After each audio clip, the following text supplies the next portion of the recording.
तर नमस्कार, स्वागत आहे तुमचं पुन्हा एकदा सिंपल लाईफस्टाईल बाय मनीषा या चॅनलवरती। तर चला तर मग आजच्या ब्लॉगला सुरुवात करूया। सुंदर असं सकाळी सकाळी माझ्या गॅलरीमध्ये एकदम फ्रेश गुलाबाचं फुल आलेलं होतं आणि खूप छान वाटत होतं, कारण की खूप दिवसानंतर हे फूल लागलं होतं। तर त्यामुळे खूप छान वाटत होतं, कारण की असं मला वाटत होतं की आता याला फुल येतं का नाही, किती दिवसानंतर फूल लागलेलं आहे। आणि सुंदर असं दुपारच्या नंतर हे आमच्याकडे असं असतं, कोणीतरी टेरेसवरती काहीतरी वाळायला घातलं की हे पाखरं पूर्णपणे ते संपवून टाकतात। आणि माझ्यासोबतही असंच झालेलं, एकदा नाही दोनदा झालेलं असंच। त्यामुळे मी आता टेरेसवरती कोणतंही वाळवण घालत नाही, आणि जर समजा घातलं तर ते वाळवल्याशिवाय आपण खाली येत नाही, तिथेच कुठेतरी टेरेसवर थोडा वेळ सावलीला बसत असते।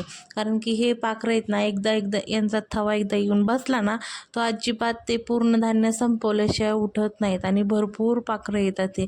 त्यामुळे कोणतीही रिस्क घ्यायची नाही आणि वरती वाळवून घालायचं नाही, कारण की मी ज्यावेळेस हरभऱ्याची डाळ घातली होती, अख्खी 2 किलो डाळ त्यांनी 5 ते 10 मिनटामध्ये पूर्णपणे संपवली होती। तेव्हापासून मी घालतच नाही। आणि त्यानंतर माझा हा ब्लाऊज शिवायचा होता, तर मकर संक्रांतीला साडी घेतलेली होती, त्यावरचा काही ब्लाऊज शिवला नव्हता। चला म्हणलं आता वेळ आहे तर आता आपण ब्लाऊज शिवून ठेवूयात। तर आज मी खूप दिवसानंतर ब्लाऊज शिवायला घेतलं होतं, कारण की आता हा प्रणव ना असं मशीनवरती बसला ना, तो काही शिवूच देत नाही, येऊन मशीन पशीच थांबतो। मग थोडीशी भीती वाटते ना, त्यामुळे मग मी एवढी रिस्क घेतच नाही। आणि हो, हे ब्लाऊज शिवताना मला इतका म्हणजे पहिला तर कंटाळा आला होता, खूप दिवसानंतर हे काम आपण करत होतो आणि त्यातून याचा असा गळा काढला होता आणि त्याला लेस लावायचं म्हणल्यावर माझ्या खूप वेळ गेला। त्यामुळे मग एवढीशी लेस लावायला मला अर्धा ते पाऊण तास गेला, ती व्यवस्थित लागतच नव्हती आणि यातून दोनदा माझी सुई पण मोडली आणि माझं सिंगल पुटही सापडत नव्हतं, त्याच्यामुळे हे व्यवस्थित म्हणजे खूप वेळ गेला त्यामुळे। आणि चला आता म्हणलं, आता बसलोय तर आपण कंटाळा आणि काही झालं तरी आपण हे कंप्लीट करायचं म्हणजे करायचं। आणि आज ठरवलंच होतं की हे ब्लाऊज आज कंप्लीट करायचं, कारण की हे ब्लाऊज कट करून मी 2 ते 3 दिवस झालं होतं। आणि फायनली याचा गळा मी असा काढला होता, तर त्याला थोडीशी लेस वगैरे लावायची होती, पण पाहिजे तशी लेस काय मला भेटली नाही। त्यामुळे मग आता ही जी होती माझ्यापाशी तेच मी लावली आणि असा काही कंप्लीट केलेला होता ब्लाऊज। तर कसा वाटला तुम्हाला ब्लाऊज माझा, तर नक्की कमेंट करून सांगा।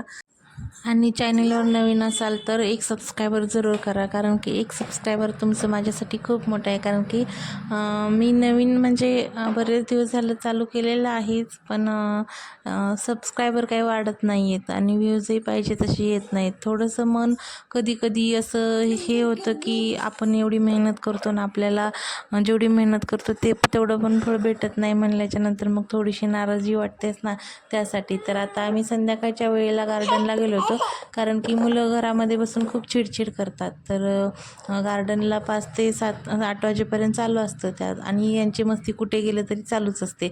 तर जाऊ द्या, यांची मस्ती चालत राहील। तर तुम्ही माझे व्हिडिओ कसे वाटतात कसे नाही कमेंट करून नक्की सांगा, आणि चॅनलला नवीन असाल तर एक सबस्क्रायबर जरूर करा। तर चला तर मग भेटूया अशाच एका नवीन ब्लॉगमध्ये, तोपर्यंत बाय बाय।